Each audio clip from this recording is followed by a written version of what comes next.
లక్షలకు పైబడి చిన్న వ్యాపారులకు ముద్రా లోన్లు లభించాయి. తెలంగాణలోని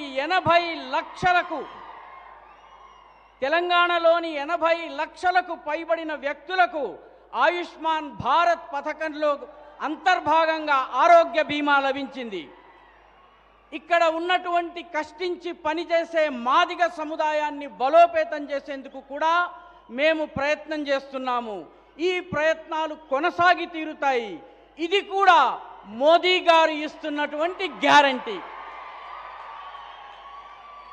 साथियों, हमारी सरकार की इन योजनाओं का सबसे ज्यादा लाभ एससी, एसटी, ओबीसी महिलाओं और किसानों को मिलता है। यही सही मायनों में सामाजिक न्याय की लड़ाई है। लेकिन इन योजनाओं का सबसे ज्यादा विरोध किसने किया?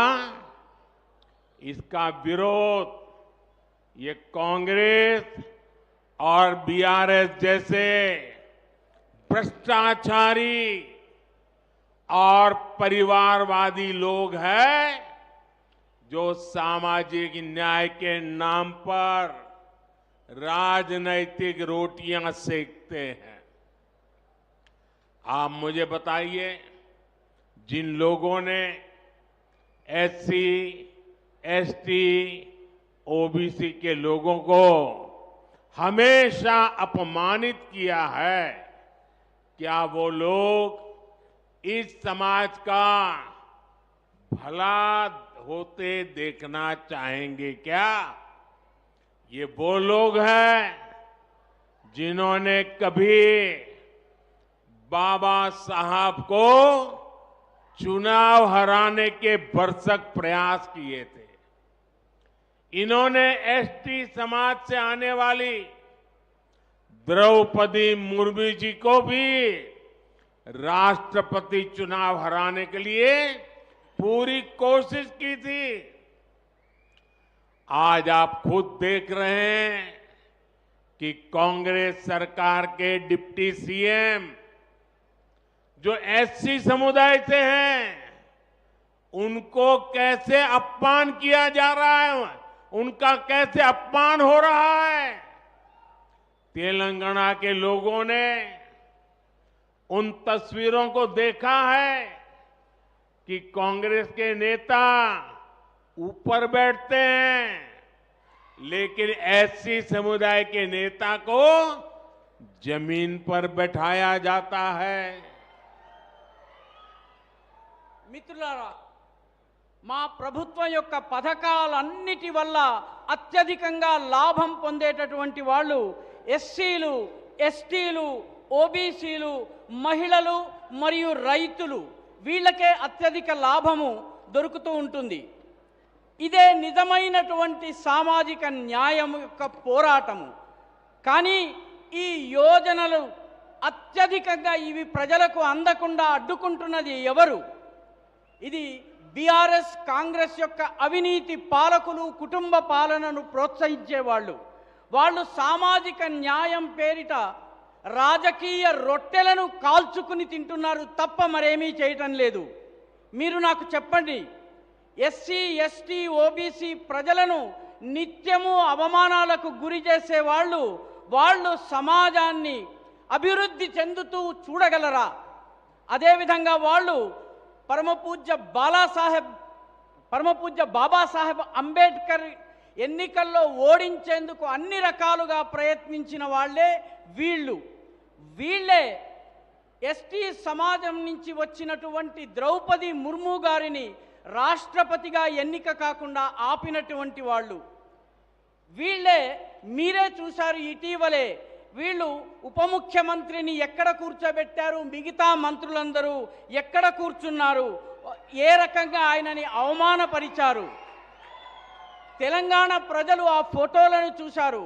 ఏ రకంగా కాంగ్రెస్ నేతలు పైన కూర్చున్నారు, ఎస్సీ సముదాయానికి చెందినటువంటి నాయకుణ్ణి కింద కూర్చోబెట్టారు. साथियों, बीआरएस भी कांग्रेस के ही नक्शे कदम पर चलने वाली पार्टी है। केसीआर तो कहते हैं कि भारत को नए संविधान की जरूरत है। क्या ये बाबा साहब को, डॉक्टर बाबा साहब आम्बेडकर को अपमानित करने का कृत्य है कि नहीं है? क्या वो बाबा साहब को अपमानित करते हैं कि नहीं करते हैं? केसीआर ने दलित बंधु योजना से दलितों को धोखा दिया, जिसमें कैसी कैसी चालाकियां की गई थी, कैसी कैसी कमियां रखी गई थी। आंख में धूल झोंकने का ये नया तरीका उन्होंने खोजा था।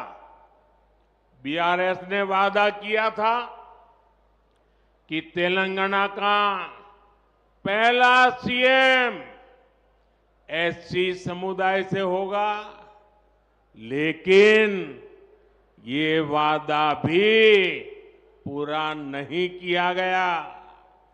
మిత్రులారా, బీఆర్ఎస్ కూడా కాంగ్రెస్ యొక్క అడుగుజాడల్లోనే నడిచేటటువంటి పార్టీ.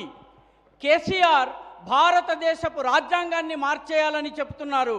ఇది బాబాసాహెబ్ అంబేద్కర్ యొక్క బాబాసాహెబ్ అంబేద్కర్ని అవమానించడం కాదా?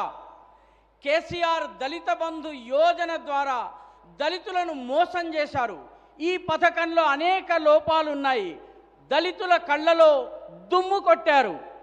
బీఆర్ఎస్ తెలంగాణ ప్రజలకు మొట్టమొదటి ముఖ్యమంత్రిగా షెడ్యూల్డ్ కులాలకు చెందిన వ్యక్తిని మొట్టమొదటి ముఖ్యమంత్రిగా చేస్తానని చెప్పింది. కానీ ఆ వాగ్దానాన్ని నిలబెట్టుకోలేదు.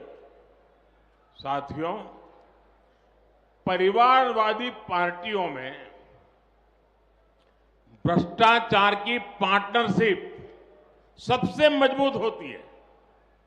कांग्रेस और बीआरएस दोनों घोटालों के पार्टनर है।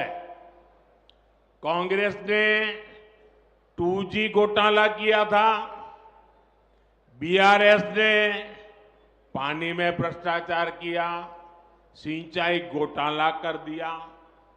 कांग्रेस और बीआरएस दोनों भूमाफिया को सपोर्ट करते हैं।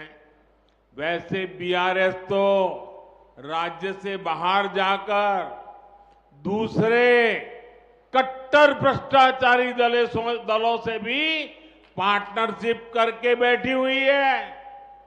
उसका ये सच भी हर रोज सामने आ रहा है। कोई भ्रष्टाचारी बचेगा नहीं।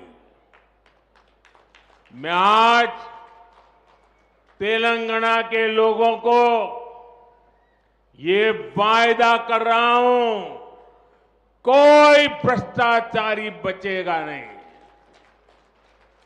मुझे भ्रष्टाचार के खिलाफ इस लड़ाई में तेलंगाना का आशीर्वाद चाहिए, तेलंगाना के नौजवानों का आशीर्वाद चाहिए, तेलंगाना के मेहनतकश मजदूरों का आशीर्वाद चाहिए, तेलंगाना की